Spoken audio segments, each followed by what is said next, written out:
Oi, gente, bem-vindos ao quarto episódio do Turno da Noite, onde as coisas sinistras acontecem.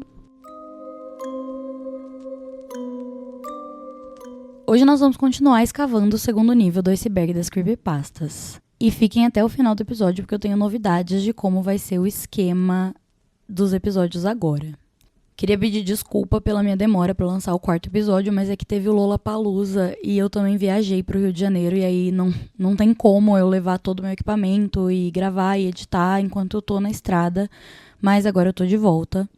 E agora vamos ao que interessa, porque temos muita coisa pela frente.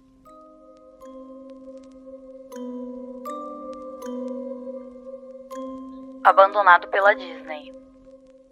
Essa creepypasta foi escrita por um autor chamado Slime Beast e ela tem algumas partes, então como sempre nesses casos nós vamos passar só pela primeira. Eu já falei que eu gosto sempre mais da primeira, né? E a última creepypasta que eu li sobre a Disney, que era sobre a família que desapareceu dentro de uma atração, eu achei muito legal. A temática Disney, no geral, não chama a minha atenção, mas em creepypasta eu acho legal. E essa história está disponível inteira no site fearfic.fandom.com, mas como sempre, eu vou ler ela traduzida e adaptada aqui para vocês. Essa vai ser um pouco longa, então se acomodem e vamos lá.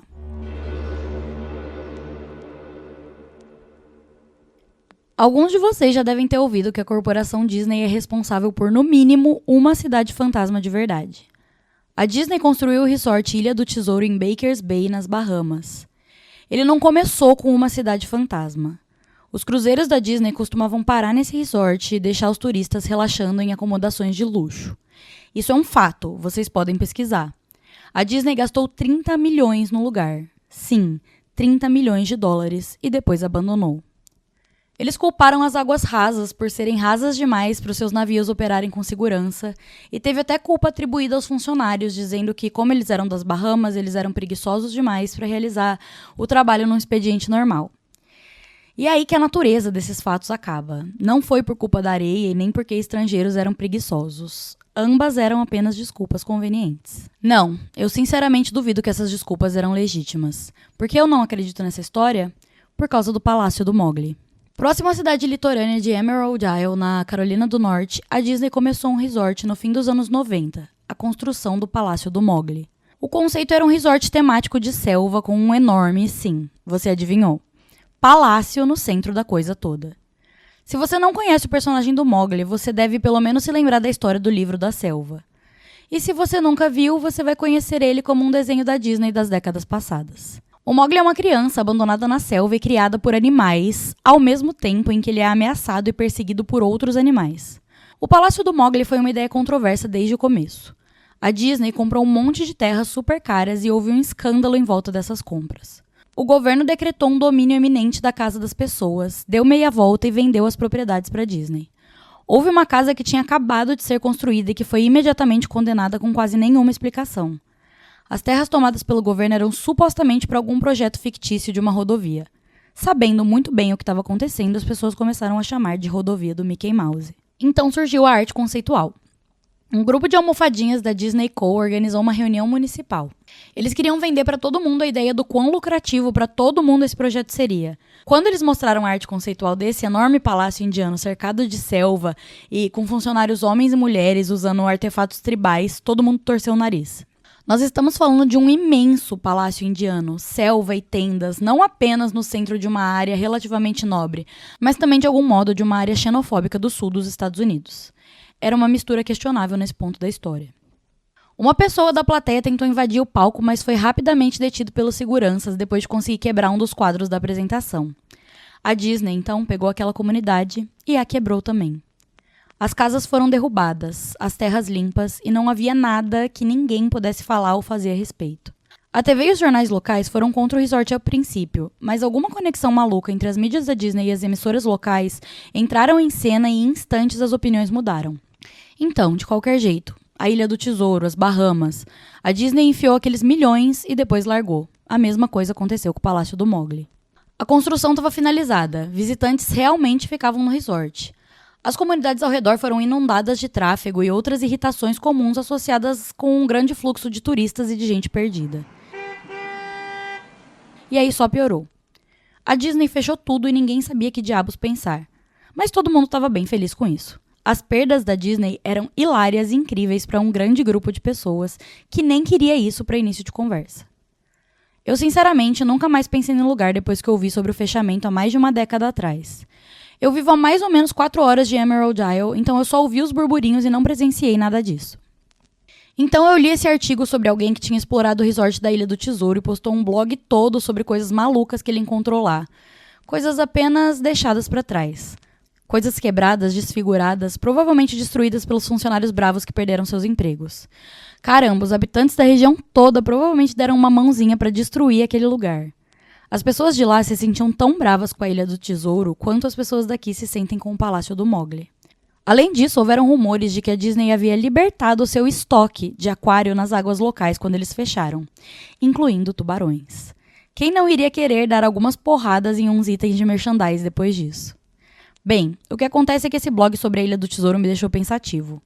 Mesmo fazendo muito tempo do seu fechamento, eu achei que poderia ser legal fazer um pouco de exploração urbana no Palácio do Mowgli. Tirar algumas fotos, escrever sobre a minha experiência e provavelmente ver se tinha algo que eu podia trazer para casa como uma lembrancinha. Eu não vou dizer que eu imediatamente resolvi ir pra lá, porque, sinceramente, eu demorei mais um ano depois de ter tido meu primeiro encontro com um artigo da Ilha do Tesouro pra realmente ir pra Emerald Isle. Durante esse ano, eu fiz muitas pesquisas sobre o resort do Palácio. Quer dizer, eu tentei. Nenhum site ou fonte oficial da Disney fazia nenhuma referência ao lugar. Devem ter limpado tudo. O mais estranho, no entanto, é que ninguém antes de mim aparentemente pensou em escrever sobre o lugar ou até postar uma foto. Nem a TV local, nem sites de jornal falaram um A sobre o lugar, apesar de que eu esperava por isso, desde que todos eles entraram no time da Disney. Eles não sairiam por aí entregando a sua própria vergonha, sabe? Recentemente, eu descobri que empresas podem pedir para o Google, por exemplo, para remover links de resultados de buscas, aparentemente sem nenhum bom motivo.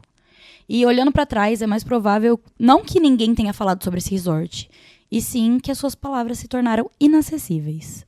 Então, no final, eu malemar consegui encontrar o lugar. Tudo que eu tinha para continuar era um mapa velho pra caramba que eu recebi pelo correio lá nos anos 90. Era um item promocional enviado para as pessoas que haviam ido para Disney recentemente, e acho que como eu tinha ido para lá no fim dos anos 80, eles consideraram isso recente.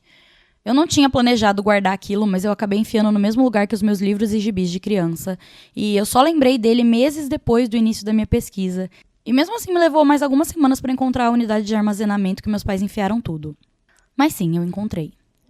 Os habitantes locais não ajudavam em nada, até porque a maioria tinha se mudado para a praia nos anos mais recentes. Os moradores antigos só torciam o nariz e faziam gestos rudes no momento em que eu começava a perguntar: "Você sabe onde eu poderia encontrar o palácio?" O caminho me levou através de um corredor de mato super alto e longo. Plantas tropicais que foram levadas para lá superpopularam a área junto com a flora nativa que realmente pertencia lá e tentava recuperar o seu espaço. Eu estava admirado quando cheguei aos portões da frente do resort. Portões de madeira gigantescos que tiveram seu suporte dos dois lados provavelmente cortados de sequoias gigantes. O portão em si havia sido danificado em vários lugares por pica-paus e a base toda havia sido comida por insetos. Pendurado no portão havia um metal com alguns entulhos aleatórios e letras pintadas em preto, à mão, e escreviam "Abandonado pela Disney". Claramente o trabalho manual de algum morador ou ex-funcionário que queria fazer um pequeno protesto. Os portões estavam suficientemente abertos para eu passar, mas não de carro. Então, pegando a minha câmera digital e o mapa, cuja folha do verso mostrava um layout do resort, eu prossegui a pé. A parte de dentro do lugar tinha um mato tão alto quanto a entrada. Coqueiros imensos soterrados por pilhas de seus próprios cocos. Bananeiras de uma forma semelhante, em suas próprias pilhas fedorentas cheias de insetos. Havia essa dualidade entre a ordem e o caos, misturando flores perenes cuidadosamente plantadas com matos altos, fedidos e fungos escurecidos. Tudo que sobrava de qualquer estrutura externa era madeira quebrada e apodrecendo e vários montes de materiais não identificáveis.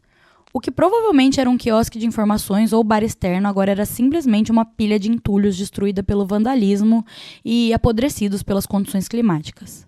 A coisa mais interessante dessa área era uma estátua do Balu, o urso amigo do livro da selva, que ficava em uma espécie de hall em frente ao prédio principal. Ele estava parado em um comprimento jovial, direcionado a ninguém, encarando o espaço vazio com um sorriso bobo e dentuço, enquanto merda de passarinho cobria todo o seu pelo e cipós se enrolavam em sua plataforma. Eu me aproximei do prédio principal, o palácio, apenas para encontrar a parte de fora do prédio coberta de grafite nas partes em que a pintura original havia descascado. As portas da frente não estavam apenas abertas, elas foram tiradas dos seus lugares e roubadas. Em cima delas, ou do buraco onde elas costumavam ficar, alguém havia escrito novamente: abandonado pela Disney. Eu queria poder contar para vocês sobre todas as coisas incríveis que eu vi dentro do palácio. Estátuas esquecidas, caixas registradoras abandonadas, uma sociedade secreta inteira de vagabundos sem teto, mas não. O interior do prédio estava tão oco e vazio que eu achei até que as pessoas roubaram os rodapés das paredes. Qualquer coisa que era grande demais para ter sido roubada, tipo balcões, mesas, árvores gigantes de mentira, tudo isso estava largado em meio a esse espaço deserto e cheio de ecos que amplificava cada passo que eu dava. Eu chequei a planta e fui em direção às localizações que pareciam de alguma forma mais interessantes. A cozinha era como vocês podem imaginar. Uma área industrial de preparação de alimentos com todos os utensílios e espaços necessários, sem nenhuma economia. Todas as superfícies de vidro estavam quebradas, todas as portas derrubadas, todas as superfícies de metal chutadas e arranhadas, e o lugar agora cheirava a mijo muito velho. O freezer enorme, nem um pouco gelado agora, tinha fileira sobre fileira de prateleiras vazias. Ganchos estavam pendurados no teto, provavelmente para segurar peças de carne, e conforme eu pisei lá por um momento eu notei que elas se balançavam. Cada gancho se balançou em uma direção diferente, mas seus movimentos eram tão lentos e pequenos que era quase impossível de ver. Eu imaginei que haviam sido causados pelos meus passos, então parei um deles de balançar, segurando cuidadosamente e soltando, mas em questões de segundo, ele começou a balançar novamente. Os banheiros estavam meio que no mesmo estado que o resto do lugar. Igual no resort Ilha do Tesouro, alguém havia, de forma metódica, destruído cada cômodo de porcelana. Havia uma água rançosa e fedorenta no chão, então eu não fiquei lá por muito tempo.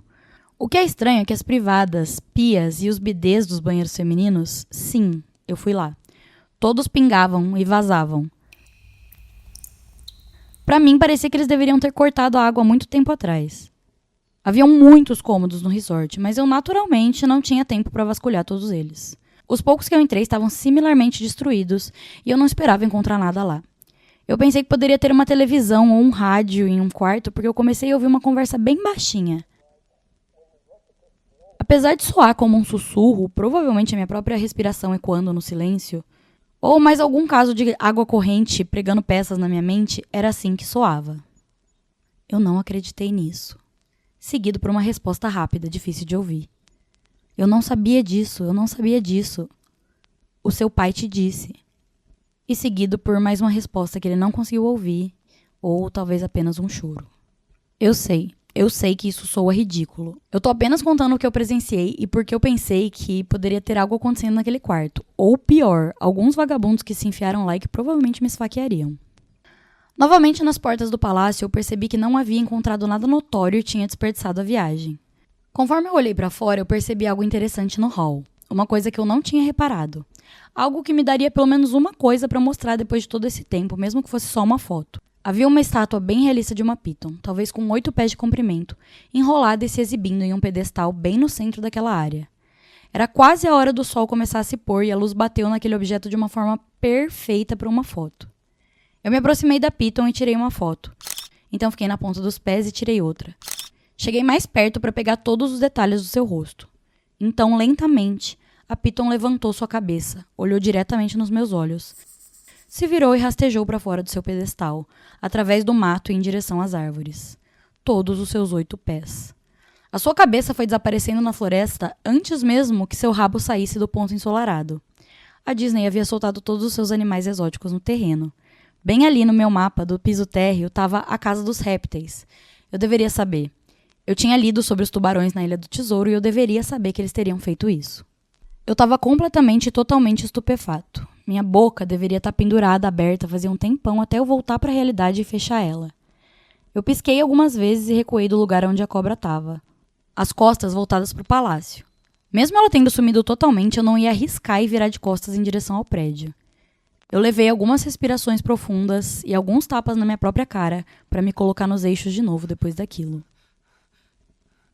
Procurei algum lugar para sentar, porque nesse momento minhas pernas pareciam gelatina. Claro, não tinha nenhum lugar para sentar, a não ser que eu quisesse me apoiar no tapete de vidros quebrados e folhas mortas, ou confiar em alguma mesa de sustentação questionável. Eu havia visto escadas perto do lobby do palácio e decidi ir até lá sentar um pouco até eu me sentir melhor. A escadaria era longe o suficiente da frente do prédio e por isso estava relativamente limpa, tirando pelo acúmulo de poeira. Eu tirei uma tábua de ferro da parede, novamente pintado com o lema "Abandonado pela Disney", que eu já estava acostumado. Coloquei ele em cima de um degrau e me sentei para me manter relativamente limpo. Essa escadaria levava para um andar no subsolo. Usando o flash da minha câmera como uma lanterna improvisada, eu conseguia ver que ela acabava em uma porta de metal fechada com travas. Uma placa na porta, uma placa de verdade dessa vez, dizia: "Mascotes apenas. Obrigado." Isso me animou um pouco por 2 motivos. Uma área apenas para mascotes com certeza deveria ter coisas interessantes naquele tempo. 2. As travas ainda estavam em seus devidos lugares. Ninguém havia descido até lá. Nem os vândalos, nem o sem-teto, ninguém. Esse era o único lugar que eu poderia realmente explorar e encontrar algo interessante para fotografar ou para roubar. Eu tinha ido até o palácio concordando que era ok levar qualquer coisa que eu quisesse, porque afinal o lugar estava abandonado. Levou um tempo para eu conseguir abrir aquela porta, mas não tanto porque o tempo já havia danificado ela o suficiente para mim. Eu comecei a soltar as travas, algo que aparentemente ninguém mais pensou ou conseguir fazer até esse ponto. A área exclusiva para mascotes apresentava uma mudança muito boa em relação ao resto do prédio. Primeiramente porque a cada 2 ou 3 lâmpadas fluorescentes acima de mim estavam iluminando, apesar de piscarem e falharem aleatoriamente. Segundo, nada havia sido roubado ou quebrado, mesmo que a exposição e o tempo tivessem danificado bastante tudo. As mesas tinham blocos de nota e canetas, haviam relógios e até um relógio de ponto cheio de cartões de ponto. Cadeiras estavam jogadas em todo lugar e havia até um pequeno quarto de descanso com uma antiga televisão cheia de estática.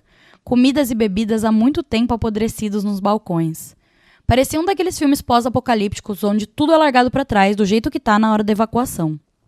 Conforme eu andava naquele quase labirinto, daquele quase porão que eram os corredores da área exclusiva, eu ia vendo coisas cada vez mais interessantes. Mais adiante, mesas e escrivaninhas estavam reviradas, papéis destruídos e quase derretidos naquele chão úmido, e um grande tapete de mofo estava lentamente cobrindo o piso carmim. Tudo parecia meio molengo. Qualquer coisa de madeira virava um mingau só de eu aplicar uma quantidade mínima de força, e os itens de vestuário pendurados em cabides em uma das salas simplesmente se transformavam em fios molhados enquanto eu tentava tirar eles do cabide. Uma coisa que me irritava é que a luz estava ficando cada vez mais escassa e menos confiável conforme eu adentrava as profundezas sufocantes do lugar. Eventualmente, eu cheguei em uma porta listrada preta e amarela com as palavras "Preparação de personagem 1" escritas nela. De início, a porta não abria. Eu pensei que possivelmente esse era o lugar em que as fantasias eram guardadas, e eu definitivamente queria uma foto daquela bagunça estranha e fedida.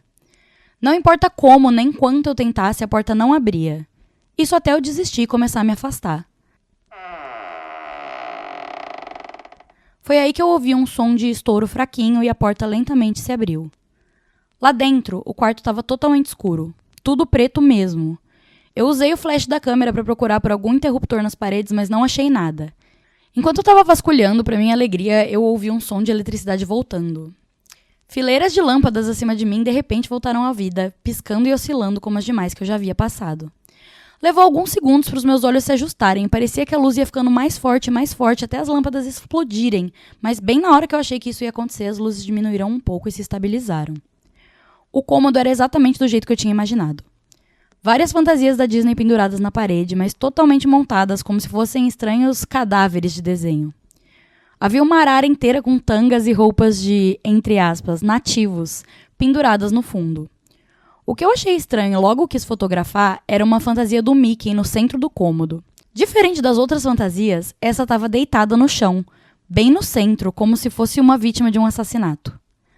A pelúcia da fantasia estava podre, caindo, criando algumas partes lisas. O que era ainda mais estranho, entretanto, eram as cores dessa fantasia. Era como se fosse uma foto em negativo do verdadeiro Mickey Mouse. Preto, onde ele deveria ser branco, branco onde deveria ser preto, e as suas roupas, normalmente vermelhas, eram tons de azul claro.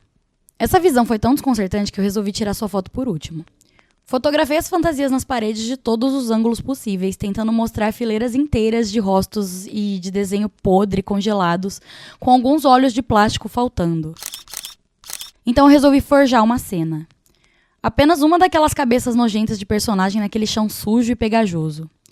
Eu estiquei a mão para pegar a cabeça do Pato Donald e cuidadosamente tirei ela do resto da fantasia para que não se desfizesse na minha mão. Enquanto eu olhava o rosto daquela cabeça de olhos esbugalhados, um som alto e estridente me fez pular de susto. Eu olhei para baixo e no meio dos meus sapatos havia um crânio humano. Esse crânio havia caído da cabeça do mascote e quebrado em pedaços sobre os meus pés. Apenas o rosto vazio e o maxilar continuaram intactos, me encarando. Imediatamente eu soltei a cabeça do pato, como você imaginaria, e fui em direção à porta. Eu parei na entrada e olhei para trás, para aquele crânio no chão. Eu tinha que tirar uma foto daquilo, sabe? Eu tinha, por qualquer razão que possa parecer boba, mas só se você pensar muito sobre. Eu precisava de provas do que aconteceu, especialmente se a Disney fosse fazer tudo aquilo sumir. Eu não tinha nenhuma dúvida desde o começo que, mesmo que tivesse sido pura negligência, a Disney era responsável por isso. Foi aí que o Mickey, aquele Mickey de cores negativas no meio do chão, começou a se levantar. Primeiro se sentando e depois apoiando nas mãos para se erguer, aquela fantasia do Mickey ou quem quer que estivesse dentro parou ali, no centro do cômodo, com o seu rosto falso me encarando diretamente, enquanto eu apenas sussurrava continuamente. Não, não, não, não. Com as mãos tremendo, um coração violentamente disparado e pernas que mais uma vez viraram gelatina, eu dei um jeito de levantar a câmera e mirar ao lado oposto da criatura que agora quietamente ia me medindo. A tela da câmera digital mostrava apenas pixels mortos no formato da coisa. Era uma silhueta perfeita da fantasia de Mickey Mouse. Conforme a câmera se moveu nas minhas mãos frouxas, os pixels mortos se espalharam, estragando a tela para onde o contorno do Mickey ia. E então a câmera morreu. Deu tela branca, ficou quieta e quebrou. Eu ergui meus olhos mais uma vez para a fantasia do Mickey Mouse. Ei, ele disse em uma versão perversa e abafada, mas perfeitamente igual à voz do Mickey Mouse. Quer ver minha cabeça sair? Ele começou a puxar sua própria cabeça, movendo seus dedos desajeitados e enluvados ao redor do seu pescoço com movimentos impacientes similares aos de um homem ferido tentando se libertar dos dentes de um predador. Ele foi enfiando os dedos no seu pescoço. Tanto sangue grosso, espesso e amarelo. Eu me virei enquanto eu ouvia um rasgar doentio de tecido com carne. Eu só pensava em fugir. Em cima da entrada desse cômodo eu vi a mensagem final, gravada no metal com ossos ou unhas. Abandonado por Deus. Eu nunca tirei as imagens da câmera. Nunca escrevi um blog sobre isso. Depois que eu fugi daquele lugar, temendo pela minha sanidade e pela minha própria vida, eu soube porque a Disney não queria que ninguém descobrisse sobre esse lugar. Eles não queriam ninguém como eu entrando. Eles não queriam ninguém como aquilo saindo. Ô, gente, que horror. Fiquei até meio chateada. Eu vou contar uma coisa pra vocês. Eu não era criança Disney. Eu era 100% Cartoon Network até o fim. No entanto, existem 2 filmes da Disney que até hoje me pegam muito e que sempre que eu tenho a oportunidade eu chamo meu irmão, que tem 7 anos, pra ver comigo. O primeiro é Vida de Inseto, que é a maior obra-prima da Pixar. E o segundo é Mowgli. O Mowgli, ele era tipo real a minha princesa da Disney. A da minha irmã era a Pequena Sereia e o meu era o Mowgli. Então a gente ficava revezando as fitas cassete entre esses 2 filmes. Eu acho real, assim, que a Disney é completamente megalomaníaca nas construções e eu parei pra pesquisar sobre esses parques da Disney e resorts abandonados e, assim, o negócio é tenso mesmo. Não só da Disney, mas parques abandonados, no geral, são um cenário perfeito pra um pesadelo horrível virar realidade. Enfim, acho que por essa ligação que eu tenho com o Mowgli, por saber que eu teria adorado ir num resort temático dele, eu amei essa história. O Mickey negativo, assim, eu consegui ver ele perfeitamente. Aliás, procurem Mickey negativo no Google Imagens, que tem até uns com sangue amarelo saindo. Muito massa, adorei. Eu nem parei pra ler as outras partes, mas eu não acho necessário, porque essa história tem claramente começo, meio e fim. Eu tenho muita vontade de fazer Urbex, que é exploração urbana, que é ficar entrando nesses prédios abandonados, assim. E, nossa, eu vejo muito vídeo disso, eu gosto muito, mas eu sou cagona demais pra isso. Enfim, vamos continuar.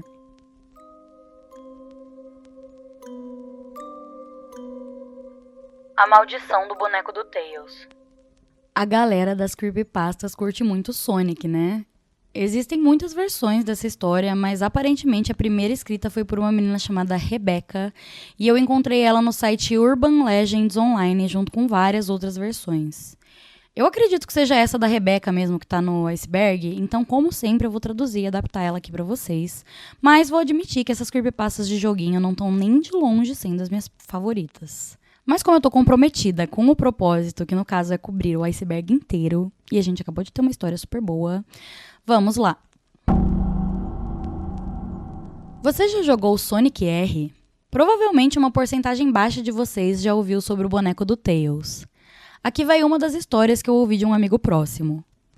Um homem chegou em casa com um presente para o seu filho.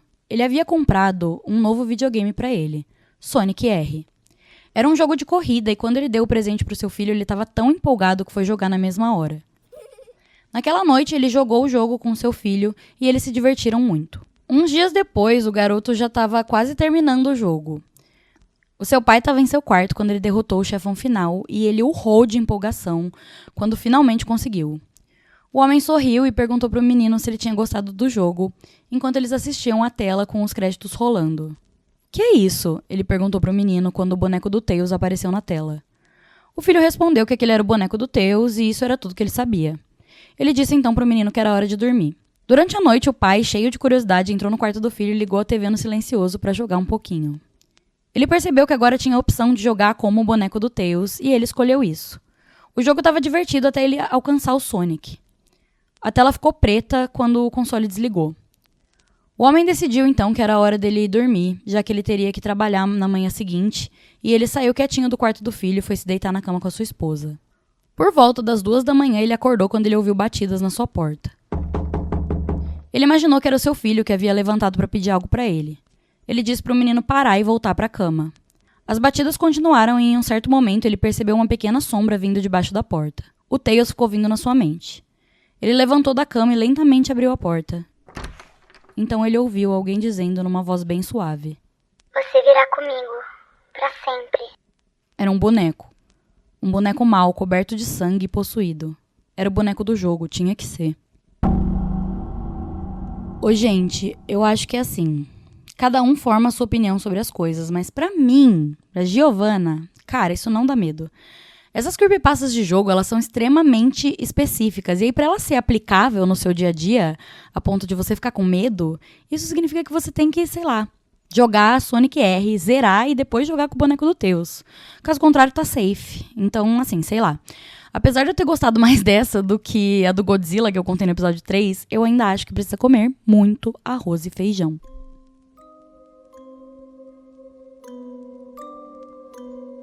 O Homem Sorridente. Agora podemos voltar a histórias muito fodas. The Smiling Man também é uma história que foi postada no Reddit e ela deu origem a um curta de terror que está disponível no YouTube que é muito bom. Se vocês forem pesquisar, tem 2 com esse nome.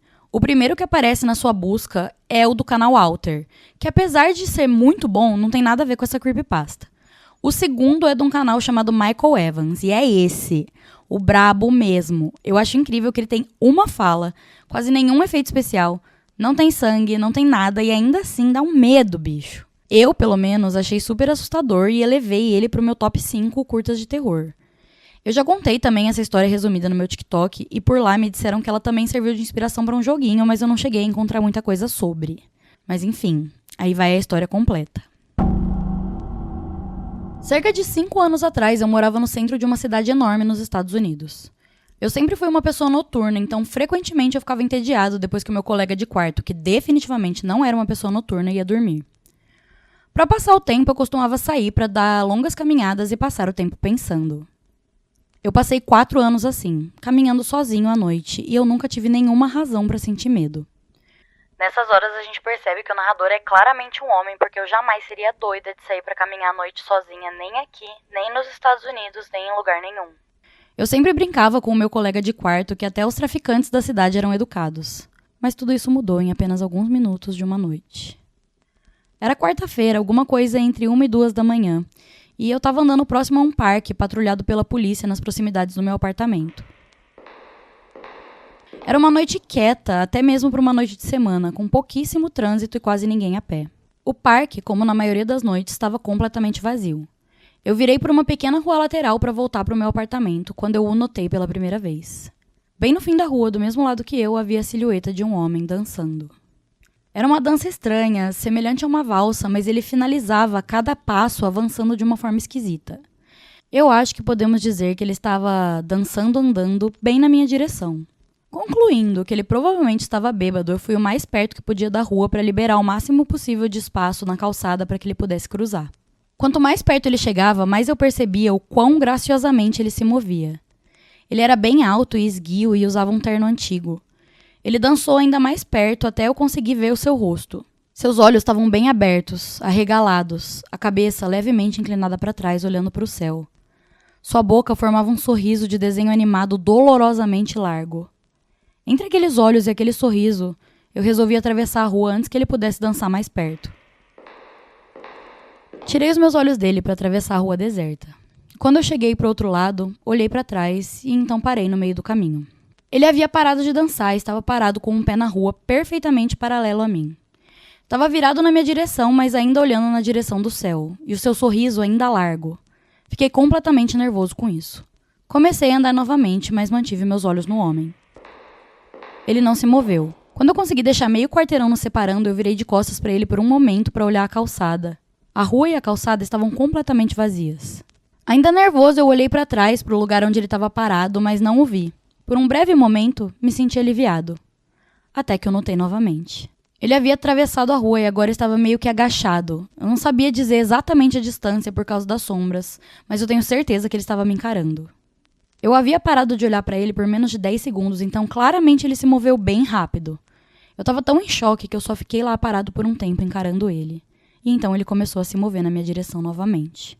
Ele dava passos exageradamente gigantes, nas pontas dos pés, como se ele fosse um personagem de um desenho espreitando alguém, só que se movendo muito rápido. Eu gostaria de dizer que nesse momento eu saí correndo, ou peguei meu spray de pimenta, ou celular, ou qualquer coisa, mas não.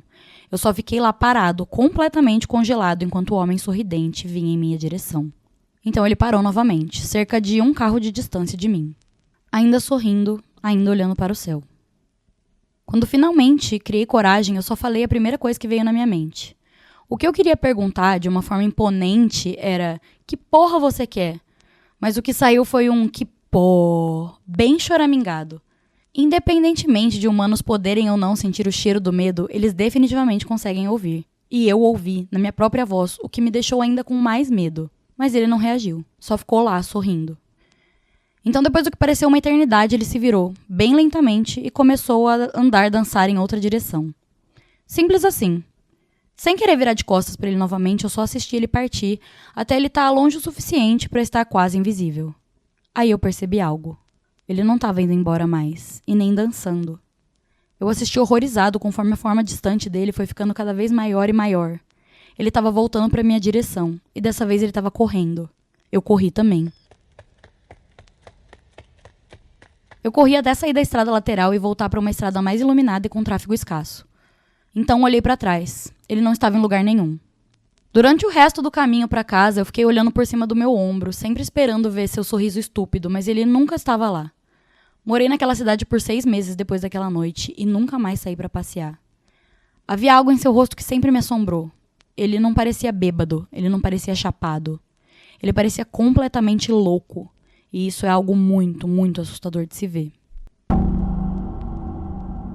Gente, eu amo essa creepypasta.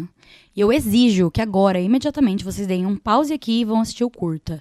Ele não tem jumpscare, não tem que saber inglês, não tem gatilho, nada. Só é muito foda. Bom, pra mim esse episódio até agora tá ótimo, com 2 histórias foda e uma meia boca. Mas, como ainda temos muito chão pela frente nesse iceberg, vamos para mais uma.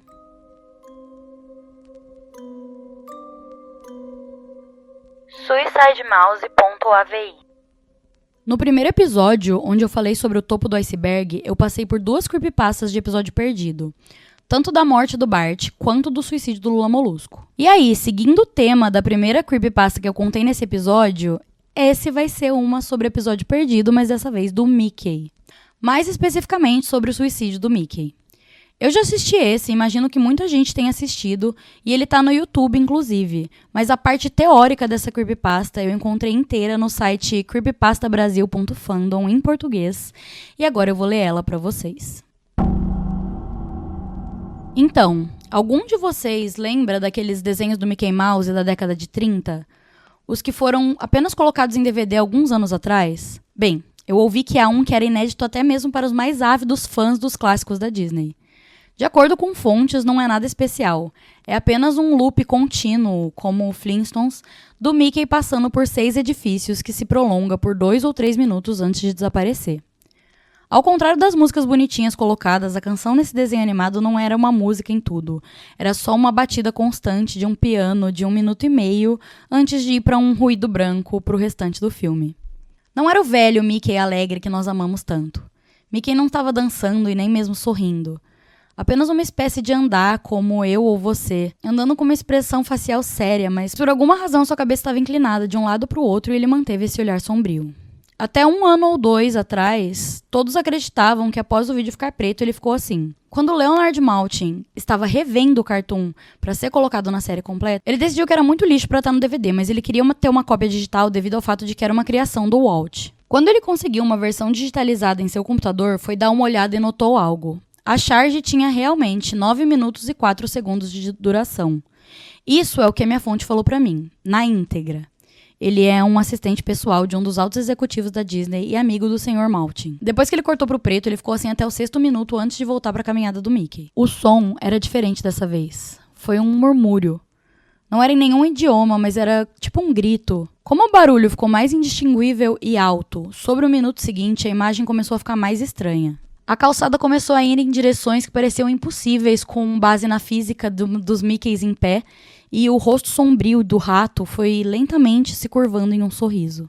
No minuto 7, o murmúrio se transformou em um grito horripilante. O tipo de grito doloroso de ouvir. E a imagem foi ficando cada vez mais obscura. As cores que apareceram não seriam possíveis na época. O rosto do Mickey começou a desmoronar. Ele revirou os olhos na parte inferior do queixo como 2 bolas de gude em um aquário, e o seu sorriso era enrolado, apontado para cima, no lado esquerdo do seu rosto. Os edifícios viraram escombros flutuando no ar e a calçada ainda estava incrivelmente navegando em direções diferentes, impossíveis para seres humanos saberem exatamente qual direção. O Sr. Maltin ficou perturbado e saiu da sala e enviou um funcionário para terminar de assistir o vídeo e tomar notas de tudo o que acontece até o último segundo e depois imediatamente guardar o disco do cartoon no cofre. O grito distorcido durou até 8 minutos e alguns créditos. Então, de repente, corta para o rosto do Mickey Mouse nos créditos do final do vídeo, com o que soou como uma caixa de música quebrada tocando no fundo. Isso aconteceu por cerca de 30 segundos, e tudo o que estava nos outros 30 segundos não foi capaz de ser obtido nenhuma informação. Um guarda de segurança que trabalhava debaixo de mim, que estava fazendo rondas fora da sala, me disse que depois do último quadro, o funcionário tropeçou fora da sala com a pele pálida, dizendo que o sofrimento real não é conhecido. 7 vezes, antes de tomar rapidamente a pistola do guarda e se suicidar no local. A única coisa que eu poderia dizer para Leonard Maltin foi que o último quadro era um pedaço de texto russo, dizendo: "A visão do inferno traz seus telespectadores para ele." Até onde eu sei, ninguém mais o viu, mas houve dezenas de tentativas de obter o arquivo no RapidShare por funcionários dentro dos estúdios, os quais foram prontamente demitidos de seus trabalhos. Se ele ficou online ou não está em debate, mas se os rumores estão certos, em algum lugar online o arquivo suicidemouse.avi pode ser baixado. Se alguma vez você encontrar uma cópia do filme, eu quero que você nunca veja, e entre em contato comigo por telefone imediatamente, independente da hora. A vibe dele é bem a vibe do suicídio do Lula Molusco, mas um pouco mais psicodélico, levando em consideração a data do desenho do Mickey e da data do Bob Esponja. Os desenhos mais antigos, eles tendem mesmo a ser mais psicodélicos. Agora eu vou falar uma coisa pra vocês. Pra quem não sabe, a patente do Mickey antigo, daquele primeiro Mickey, caiu. Ou seja, o personagem pode ser usado sem direito autoral, o que pode ser aí combustível pra muita coisa perturbadora usando esse personagem. Ou muita coisa ruim também, né? Tipo a patente do Ursinho Pooh, que quando ela caiu, ela permitiu a criação da grande pérola, que foi o filme Ursinho Pooh, Sangue e Mel. Inclusive, eu ouvi um boato, acho que eu vi no Twitter, sei lá, que tá vindo aí um terror trashzão do Mickey também.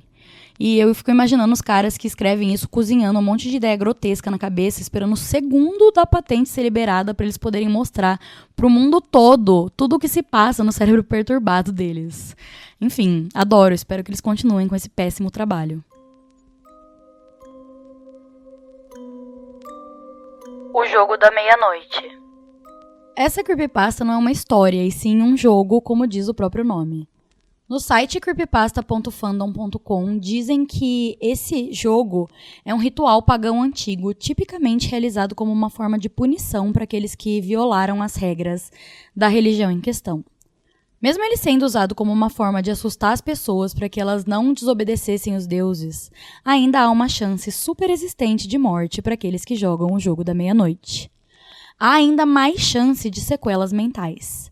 Eles recomendam altamente que você não jogue o jogo da meia-noite, mas para todos os buscadores de adrenalina ou para todos aqueles que estão se aventurando em rituais ocultos e obscuros, existem algumas instruções simples para jogar. Eu vou ensinar aqui, mas se vocês fizerem em casa e der ruim, a culpa não é minha e eu não vou fazer porque eu tenho medo. Pré-requisitos. Precisa ser meia-noite em ponto quando você começar a performar o ritual, caso contrário ele não vai funcionar. Materiais. Você precisará de uma vela, um pedaço de papel, algum objeto para escrever, um lápis, uma caneta, fósforos ou um isqueiro, sal, uma porta de madeira e pelo menos uma gota do seu próprio sangue. Se você estiver jogando em um grupo de pessoas, cada uma vai precisar dos seus próprios materiais e terão que performar todos os passos a seguir. Primeiro passo. Escreva seu nome completo, o primeiro, o segundo, o terceiro, quantos nomes você tiver, no pedaço de papel e coloque pelo menos uma gota de sangue nele e deixe o papel absorver. Segundo passo. Apague todas as luzes do lugar que você estará fazendo isso. Vá até a porta de madeira e coloque o papel com seu nome na frente dela. Agora pegue a vela, acenda e coloque a vela em cima do papel. Terceiro passo. Bata na porta 22 vezes. Deverá ser meia-noite em ponto na última batida. Então, abra a porta, apague a vela e feche a porta. Você acabou de deixar o homem da meia-noite entrar na sua casa. Passo 4. Imediatamente reacenda sua vela. É agora que o jogo começa. Agora você deverá se espreitar pela sua casa toda escura com a vela em sua mão. A sua missão é evitar o homem da meia-noite a todo custo, até as 3h33 da manhã. Se a sua vela apagar, significa que o homem da meia-noite está próximo de você. Você deve reacendê-la nos próximos 10 segundos. Se você não conseguir, você deve se rodear imediatamente com um círculo de sal. Se você não conseguir nem reacender e nem fazer o círculo, o homem da meia-noite irá te fazer alucinar com seus maiores medos e arrancar os seus órgãos, um por um. Você vai sentir, mas não vai conseguir reagir. Se você conseguir fazer o círculo de sal, você deve permanecer dentro dele até as 3h33 da manhã. Mas, caso você tenha sucesso em reacender sua vela, você pode continuar com o jogo. Você deve seguir até as 3h33 da manhã sem ser atacado pelo homem da meia-noite, ou sem ficar preso no círculo de sal para vencer o jogo da meia-noite. O homem da meia-noite irá embora da sua casa às 3h33 e você estará seguro para continuar com a sua madrugada. Informações adicionais. Indicativos de que você está próximo ao homem da meia-noite envolvem uma queda brusca na temperatura, ver uma figura humanoide 100% preta na escuridão e ouvir sussurros baixinhos vindo de uma direção não identificável. Se você perceber algum desses indicativos, é aconselhado que você saia dessa área para evitar o homem da meia-noite. Não acenda nenhuma luz durante o jogo. Não use uma lanterna durante o jogo. Não vá dormir durante o jogo. Não tente usar o sangue de outra pessoa no seu nome e definitivamente não tente provocar o homem da meia-noite de forma alguma. Mesmo quando o jogo acabar, ele vai estar sempre te observando. Boa sorte, você irá precisar. Eu quero saber o que eu ganho com isso. Sei lá, se tivesse um prêmio, algum benefício, um superpoder, eu vou só brincar com a minha vida e a minha sanidade de graça? Jamais. Mas, se alguém fizer o jogo, pelo amor de Deus, eu imploro, me mandem um relato contando como foi, mesmo se não acontecer nada. Porque eu é que não vou. E é isso, gente. Esse foi o 4º episódio. E como eu disse, ainda tem muita coisa pra gente ver desse iceberg. Apenas tenham paciência. Eu recebi por e-mail uma sugestão que eu acho que agora eu vou começar a fazer, que é lançar alguns episódios cápsulas, uns turninhos de meio período, com outras histórias, porque aí eu não preciso ficar tanto tempo sem postar, tendo em vista que o tempo de traduzir, achar todas as histórias e editar os episódios do iceberg é um tempo considerável aí. Lembrando que ideias como essa que a querida ouvinte Brenda me mandou por e-mail são muito bem-vindas. Obrigada, Brenda. E pode me mandar lá críticas, biscoitos, histórias, ideias, etc. Podem me mandar, que eu amo receber e eu busco trazer o máximo possível das coisas que vocês me mandam por lá pro podcast. Tipo, quando eu lancei o primeiro episódio, algumas pessoas vieram me falar sobre o volume dos efeitos, por exemplo, e foi algo que eu mudei totalmente do segundo episódio pra frente. Então, assim, gente, eu não sou nada sem vocês. Eu espero que vocês tenham gostado do episódio de hoje. Um beijo e até a próxima.